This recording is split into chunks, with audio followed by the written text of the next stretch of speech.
Hello students, we are going to do GDP and GDP. Main चीज़ अपने को आज समझनी है कि GDP क्या होता है और GNP क्या होता है, कैसे कैलकुलेट करते हैं हम. ठीक है, तो GDP कैलकुलेट करने के लिए यहाँ देखिए formula GDP is equal to Q1 into P1 plus Q2 into P2. ऐसे हम आगे बढ़ाते जाएंगे. Q for quantity, P for price. तो quantity of one good into price of one good same plus quantity of second good and price of second good. इस तरीके से हम सारी गुड्स की क्वांटिटी को उसकी प्राइस से मल्टीप्लाई करके जब जोड़ेंगे तब क्या मिलेगा? जीडीपी. ठीक है, एक टेबल से समझिए. और दीज आर आइटम, 3 कॉलम्स है इस टेबल में. ठीक है, these are items: price, quantity.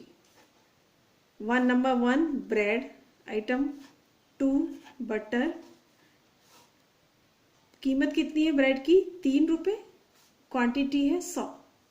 3 से 100 को मल्टीप्लाई करेंगे यानी Q1 into P1. This is Q1 and this is P1. Okay, multiply करेंगे कितना हो गया? 300. बटर का कितना है? 2. दिस इज Q2, ये P2.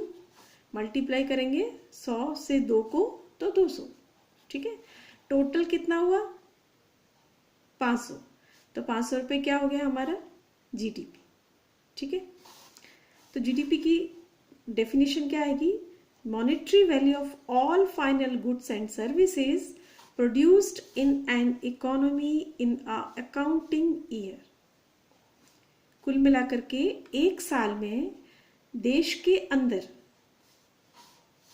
Economy, in an economy यानी किसी एक देश की अर्थव्यवस्था में उत्पादित होने वाली जितनी भी गुड्स और सर्विसेज हैं उनकी फाइनल गुड्स, मैंने क्लास में तुम लोगों को बताया था, फाइनल गुड्स मतलब जिनको हम लास्ट यूज करते हैं, कंज्यूम करते हैं, दैट आर फाइनल गुड्स. उनकी मॉनेटरी वैल्यू, मार्केट प्राइस जो होगी, दैट इज क्या कहलाएगी? वो जीडीपी. ठीक है, अब जीडीपी और जीएनपी दोनों का फर्क कैसे होगा? GDP plus minus net factor income earn from abroad is equal to GNP. इन दोनों में ये कॉन्सेप्ट ज्यादा ब्रॉड है rather than GDP. GNP broad concept है. अब अगर इधर देखो, फिर एक टेबल से समझो. ये हमने इधर ईयर लिख दिया 2011, 12, 13, 14. ठीक है, इधर क्वांटिटी लेनी 100, 110, 120, 130 और ये प्राइस हो गया. अब अगर जीडीपी कैलकुलेट करेंगे तो हमने क्या बोला था? Q into P. Q है 100 इंटू P यानी 500. 110 अगले साल कीमत बढ़ गई तो कितना हो गया? 110 इंटू 6, 660. 120 इंटू 7, 840 और इसका इतना. इसको क्या बोलेंगे हम? ये सब मिला के हो गया जीडीपी एट करेंट प्राइस. हर साल प्राइस चेंज हो रही है, क्वांटिटी भी बढ़ रही है, देश में उत्पादन बढ़ रहा है, कीमतें भी बढ़ रही है इन्फ्लेशन की वजह से. लेकिन जीडीपी कैलकुलेट अगर हम इसी प्राइस के साथ करेंगे तो ये क्या कहलाएगा? GDP at current price. ध्यान से समझिए. लेकिन ये उतनी ऑथेंटिक जीडीपी की कैलकुलेशन नहीं है, जिससे हम कहें सेटिस्फैक्ट्री कैलकुलेशन नहीं है. क्यों? क्योंकि हम इसको मेजर जो कर रहे हैं वो हर साल बदलती हुई कीमतों पर कर रहे हैं. ड्यू टू इन्फ्लेशन इसका जो वैल्यू बढ़ी है, इसलिए अगर हम एक साल ले लेते हैं, ये बेस ईयर मान लिया 5, 2011 को हमने अगर बेस ईयर एज्यूम किया तो 2011 में कितना प्राइस है? 5 रुपीज. हर साल कितना बढ़ा? 100 को 5 से मल्टीप्लाई किया 500, फिर 110 इंटू 6 इंटू 5, 550. तो हर साल जितना क्वांटिटी आई इसको बेस ईयर से मल्टीप्लाई करेंगे तो एक नया टेबल हमारे सामने निकल के आई, नया कॉलम आया. इसको क्या बोलेंगे? GDP at constant price.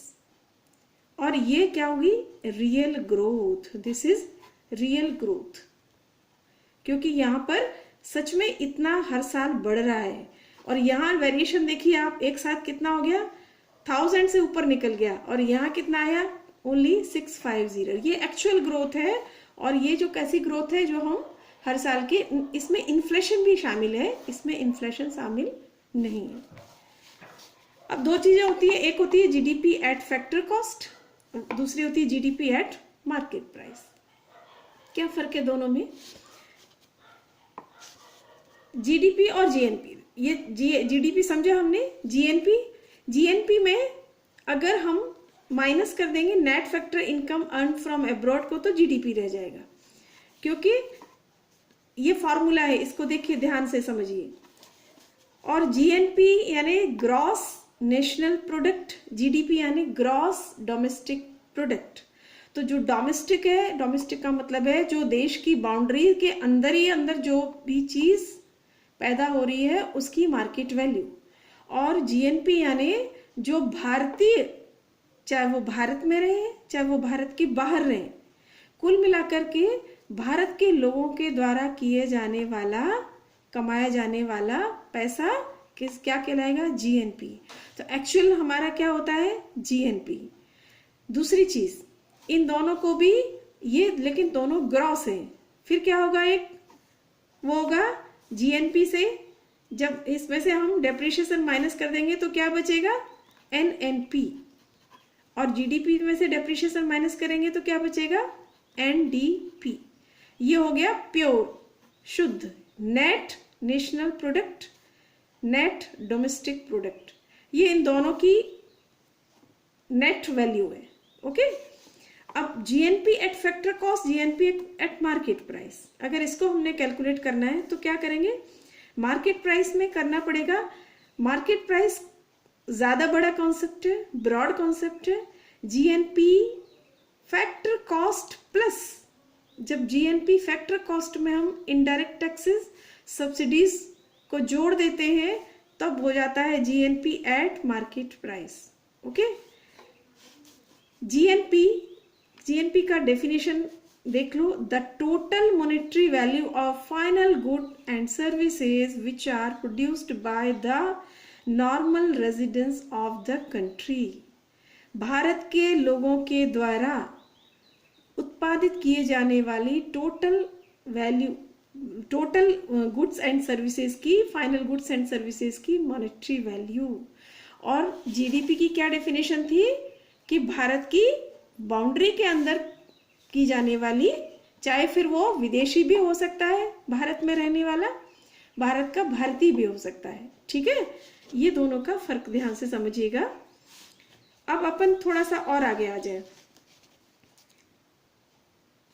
अगर हम ग्रुप बनाए तो हम इसको और अच्छे से डीप में समझना है, तो हमने एक ग्रुप बनाया, ग्रुप ए में हमने एनआर यानी नॉर्मल रेजिडेंस, डीटी यानी डोमेस्टिक टेरिटरी, ध्यान से समझिए, नॉर्मल रेजिडेंस डोमेस्टिक टेरिटरी, इसका एक ग्रुप है। इस ग्रुप का मतलब क्या है, डोमेस्टिक टेरिटरी यानी stay in India and earn the income from domestic territory, जो भारत में रहते हैं और भारत की डोमेस्टिक क्षेत्र से, डोमेस्टिक टेरिटरी मतलब होता है घरेलू क्षेत्र, यानी कुल मिलाकर हम ये कह सकते हैं कि हमारा जो पॉलिटिकल क्षेत्र है, हमारा जो भारत की अर्थव्यवस्था, भारत के अंदर रहकर ही कमाया जाने वाला पैसा, तो भारत के लोग भारत के अंदर अर्न करने वाली इनकम।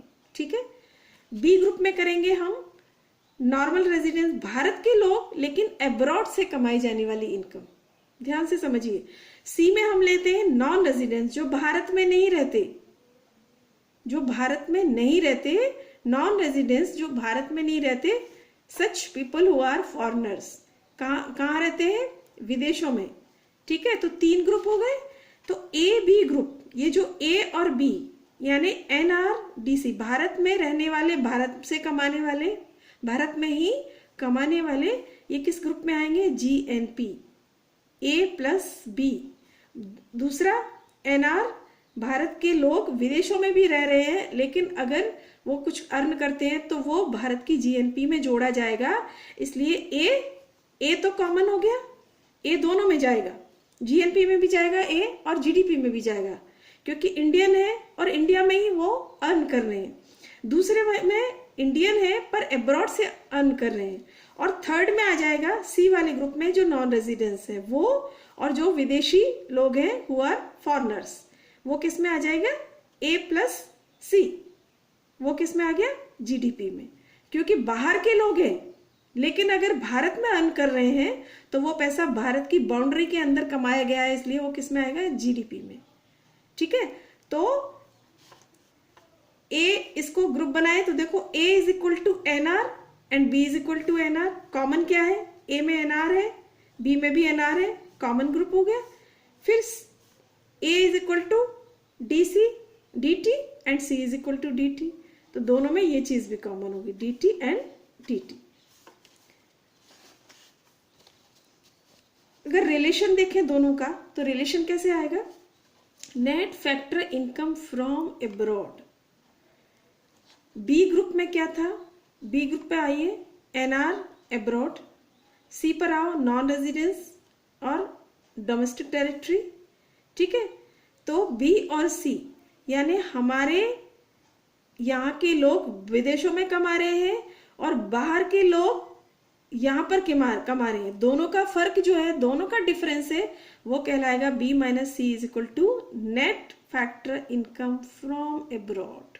ध्यान से समझिएगा, भारत के लोग भारत में कमा रहे हैं, वो भारत की जीडीपी में भी शामिल होगा, जीएनपी में भी शामिल होगा, लेकिन भारत के लोग विदेश से कमा रहे हैं वो ज्यादा है कि विदेशी लोग यहाँ कमा रहे हैं वो ज्यादा है, क्योंकि दो चीजें ही ऐसी हैं जो प्लस माइनस करनी है हमको, और जो भी चीज ज्यादा होगी, कम ज्यादा बी माइनस सी, उसको हम ऐड करेंगे किसमें, इफ वी ऐड NFIA यानी net factor income from abroad in GDP में, then will get GNP। GNP is equal to GDP plus net factor income from abroad. ठीक है, net factor income from abroad यहाँ, इसलिए वो सब ये calculation हो गया GNP और GDP का। बाकी मैं आपको इसका रिटर्न में डेफिनेशन फॉरवर्ड कर दूंगी। Okay, thank you.